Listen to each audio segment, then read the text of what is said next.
साथियों नमस्कार। ऑन 247 के ऑनलाइन प्लेटफॉर्म पे आपका बहुत बहुत स्वागत है। जैसा कि आप थंबनेल में देख चुके हैं, आज हम बात करने वाले हैं 12th के विद्यार्थियों के बारे में। बात क्या करने वाले हैं कि अक्सर देखा जाता है कि 10th में अच्छा परफॉर्मेंस करने वाला स्टूडेंट, 85%, 90% नंबर लाने वाला स्टूडेंट आखिर 12th में उसका ग्राफ क्यों गिर जाता है, उसकी परफॉर्मेंस क्यों खराब हो जाती है। तो क्या करने से आपको बचना है और क्या आपको करना है, इसी पे आज हम आपसे बात करने आए हैं। 5 मिनट आप रुक करके क्लास को देख लेंगे और अंत में डिसीजन लेंगे कि आपको क्या करना है और कैसे 10th वाले परफॉर्मेंस को ही 12th में भी बरकरार रखना है। और 12th जो है ना मेरे प्यारे विद्यार्थियों, वो जड़ है। अगर आपका 11th और 12th स्कोर बढ़िया कर लेते हैं, उसका सारा सिलेबस, सारे जो आपने सब्जेक्ट लिया, उसका सारा कॉन्सेप्ट अगर आपका क्लियर हो जाता है ना, तो आगे की जर्नी बहुत आसान हो जाती है। अब देखिए ना, बड़ा बड़ा सारा एग्जाम है ना, आईआईटी में जाना हो, एम्स में जाना हो, कोई इंजीनियरिंग बड़े कॉलेज में जाना हो, कोई मैनेजमेंट के बड़े कॉलेज में जाना हो, बड़े यूनिवर्सिटी में जाना हो, आपका पैमाना क्या है? 12th, 10th स्कूलिंग है केवल। तो बड़े बड़े जितने भी एग्जाम हैं सब 12th पे है और 12th को ही आधार मान करके आपको आगे आपका एडमिशन होगा। तो वहां पे आपको अपना ग्राफ नहीं गिरने देना है। जैसे आप गांव में रह करके 10th में अच्छा परफॉर्मेंस कर लिए, उसी तरह से 12th में भी इसे बना करके रखिए। उसके लिए क्या करना है? तो पहली बात कि 10th में अच्छा परफॉर्मेंस होने का कारण क्या है कि बहुत बच्चे देखा जाता है कि वो 9th में रहते भर में 9th को स्किप करके 10th का सिलेबस कंप्लीट करते हैं और 2 साल 2.5 साल 10th में मेहनत करते हैं, स्कोर उनका बढ़ जाता है। लेकिन 12th में क्या आप ऐसा कर सकते हैं? 1% स्टूडेंट भी आपको ऐसा नहीं मिलेगा कि 10th में रह के 11th किया, 11th में रह करके 12th किया। 11th करेगा, 12th छूट जाएगा, 12th करने का प्रयास में 11th छूट जाएगा। तो आपको entire complete syllabus first day से 11th का शुरू करना है। बिल्कुल जड़ है। अगर आपने 11th अच्छा से कवर नहीं किया, 12th अपने आप आपका ग्रोथ गिर जाएगा और आपका ग्राफ गिर जाएगा, उतना अच्छा परफॉर्मेंस नहीं कर पाएंगे। और बड़े एग्जाम में तो खैर आप बैठ ही नहीं सकते, लेवल ही नहीं रहेगा, पास हो जाएंगे आप, क्योंकि सिलेबस इतना आसान है कि वहां भी 50% बनाना है, 50% छोड़ना है। लेकिन बड़े एग्जाम के लायक आप नहीं रहेंगे, आपके अंदर नॉलेज की कमी हो जाएगी, आप पूरा ज्ञान नहीं ले पाएंगे। तो पहली बात, पहले दिन से फर्स्ट डे से ही 11th पूरा कंप्लीट करेंगे आप। देन उसके बाद पूरा जब 11th कंप्लीट हो जाएगा, तब 12th को पढ़ना आप शुरू करेंगे। पहली बात ध्यान देना है। दूसरा बात होता क्या है कि बच्चे 10th तक जो है, ठीक है, उनका दोस्ती का दायरा कम रहता है। जैसे 12th में जाते हैं, फोन मिल जाता है पर्सनल। 90% बच्चों के पास 10th में फोन नहीं होता है, मोबाइल नहीं होता है, सोशल मीडिया, उनका पर्सनल आईडी नहीं होता है। लेकिन जैसे ही 12th में जाएंगे, गार्जियन को दिखाएंगे डर के, हाँ सर हाँ पापा मुझे ऑनलाइन पढ़ना है, मम्मी मुझे ऑनलाइन पढ़ना है, उन्हें तुरंत फोन दिलवा दिया जाता है।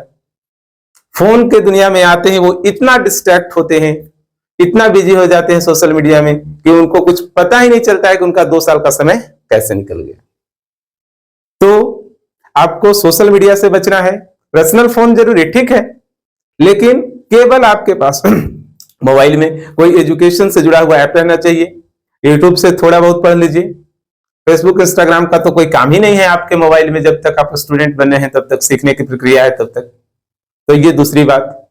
तीसरा, थोड़ा दोस्ती का दायरा होता है ना, पार्टी शुरू होता है, घूमने फिरने का प्लानिंग हो जाता है और वो पूरा आसपास एक ऐसा माहौल बना लेते हैं जहां उनको रिजर्व रहना था, वहां फिर इस तरह के आ जाते हैं।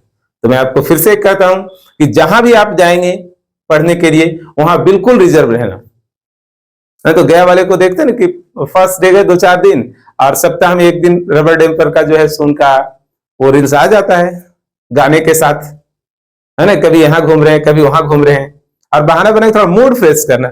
आपके ऊपर है क्या प्रेशर? पढ़ना ही तो है। और उसमें भी ये है कि पटना वाले गंगा घाट घूमने चले गए, एनआईटी चले गए, एनआईटी घाट पे घूम रहे हैं और जो है सो रील्स बना रहे हैं। तो वो नहीं करना है। जितना रिजर्व रहेंगे, सिलेबस पूरा कवर करेंगे, टाइम देंगे, कहीं से कुछ दिक्कत होने वाला नहीं है।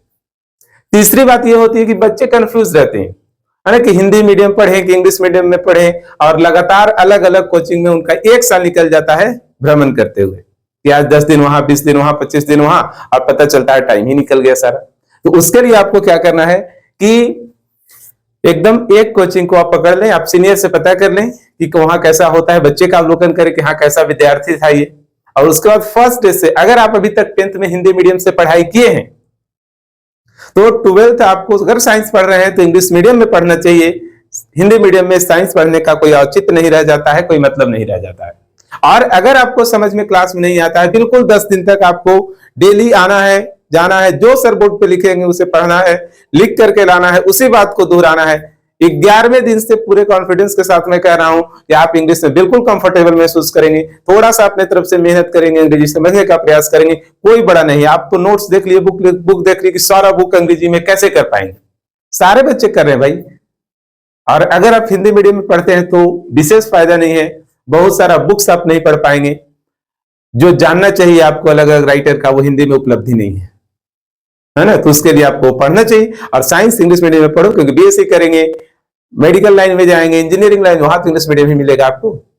तो इसलिए इंग्लिश मीडियम में ही आपको पढ़ना है, बिल्कुल डरना नहीं है। उससे क्या होता है कि अभी तक जो आपने 10th तक अंग्रेजी नहीं पढ़ा वो भी पढ़ेंगे आप। 12th में तो अंग्रेजी एकदम जरूरी है पास होना।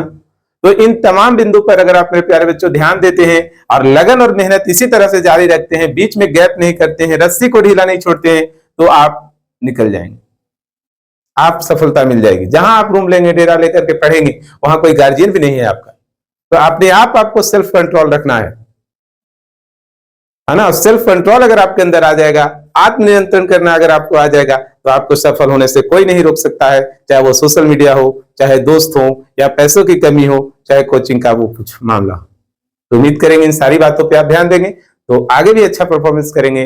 बहुत बहुत धन्यवाद।